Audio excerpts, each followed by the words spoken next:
Often people contact us and tell us that they have problems with their stitcher heads. Now let's look at a side feed stitcher head. Before we can give any resolution to a problem, there are 3 golden rules. I'm going to take off the wire holder to enable us to look at these. First of all, what I want to do is I want to run out some wire.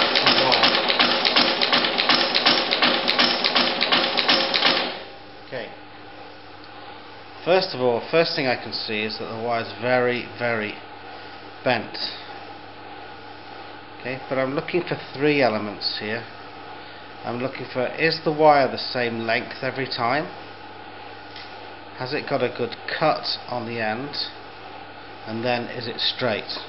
Okay, looking at this, it is the same length every time.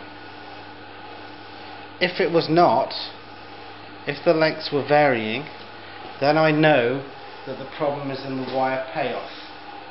Either there is an obstruction in this area, perhaps some galvanizing from the wire or some paper dust is in there and put friction in the system, so I would look at cleaning this out. Or these rollers are not getting the right amount of tension to push the wire through. I can adjust here by adjusting the tension on this spring. Or more likely there's a problem back here with the wire payoff.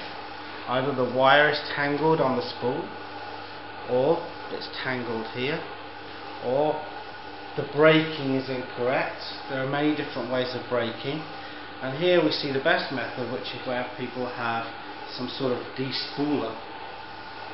This negates a lot of the problems that you'll find with braking. So if my wire's all the same length, I know that there's not a problem in the wire flow. I feel the end of the wire and I'm feeling for if there is a burr or a nose on the end. If there is, then my problem is in wire cutting. And on a side feed head you have 2 cutters here, whether it be a Honer stitcher head or in this case a deluxe stitcher head. One of them is moving up and down like this, and the other one has the wire coming through it. So either the distance between them is incorrect. If they're too close together, this one won't pull out the way, and so it'll jam and come out here. That's not happening. Secondly, they could be too far apart. That would give a nose on my wire. Or thirdly, the cutters are in some way dull, in which case I can rotate them or buy new ones. And lastly, as we see in this case, my wire is not straight. Okay? If my wire is not straight, then that's going to give me either intermittent problems of dropped wires, or it's going to give me a problem whereby I get a bad stitch every time. Okay, so I want to adjust this. So there's a wire straightener here. So again,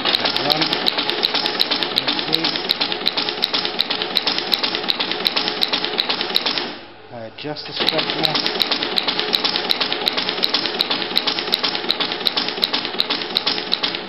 And now I have the wire straight. Now sometimes when you're moving the adjuster, you can't get it perfectly straight. You have to choose between slightly up or slightly down.